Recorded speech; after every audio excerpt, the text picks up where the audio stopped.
This video covers how to calculate the electric field when more than one charge is present. So, say that we have a positive and a negative charge, like shown here, and we want to calculate the electric field in between the two charges. We find that it is a little bit more difficult than just calculating the electric field because of one charge. A more schematic drawing of this situation is shown here, where we simply have a positive charge and a negative charge. And we know that the electric field points out for a positive charge and the electric field points in for a negative charge. Let's then look to see how these electric fields would combine in these three different regions labeled here.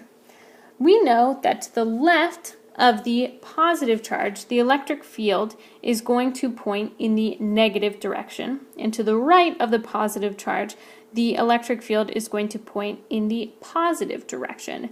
So make sure that you notice how we just simply extended the direction of the positive charges arrows or vector direction for the electric field onto both sides of the charges. So we're going to do the exact same thing for the negative charges.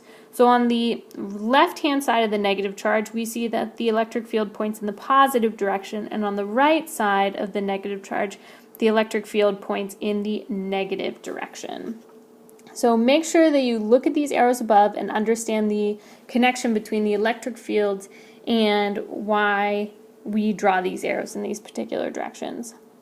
So next we're going to figure out how we combine these electric fields to find the total electric field. Alright, so for the first region, we see that the electric field for the positive or green charge is pointing in the negative direction, so we're going to have to subtract that charge. And the electric field, because of the negative charge, is pointing in the positive direction, so we're going to add that charge.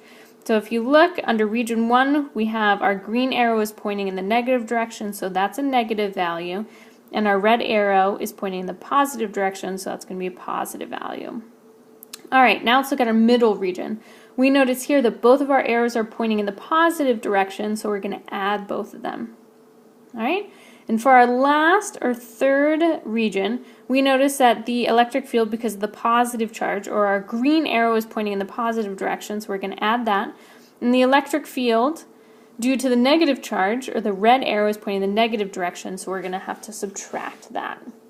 Alrighty, so we're going to take these ideas and expand on them a little bit more. So let's do this example. We want to find the electric field at the point 3, 0. So we have a negative 4 microcoulomb charge at the point negative 2, 0. A positive 2 microcoulomb charge at 1, 0, and we want to find the electric field at 3, 0. So the first thing that we must do is see the different directions of the electric fields. So we know that the electric fields point in for negative charges and out for positive charges. And we know that we're going to look at these three regions. So for the negative charges, it's going to point in the positive direction on the left-hand side of the charge, and it's going to point in the negative direction on the right-hand side of the charge. This is exactly like we did on the previous slide. Alright, and for the positive charge, we know that on the left-hand side of the charge it's going to point in the negative direction, and on the right-hand side it's going to point in the positive direction. So we're going to be looking at the electric field at point 3, 0, so we only really need to pay attention to these arrows. And these arrows show that we need to calculate the electric field by simply adding the charge, or the electric field, from the positive 2 microcoulomb charge, or the red arrow, and subtracting the electric field made by the negative 4 microcoulomb charge. And we know whether we add or subtract them based on the direction that these arrows are pointing. Alright, so next we're going to do is we're going to calculate the electric field created by each one of these charges using this formula that we developed in the previous video. So we know our electric constant. We know the charge is 2 times 10 to the negative 6, or 2 microcoulombs, and the distance between 1 and 3 is 2. So we see that the electric field caused by the 2 microcoulomb charge is 4,500 Newton coulomb. And then we're going to do the same exact process for the negative 4 microcoulomb charge, and we see that that is creates an electric field of 1,440 Newton coulombs.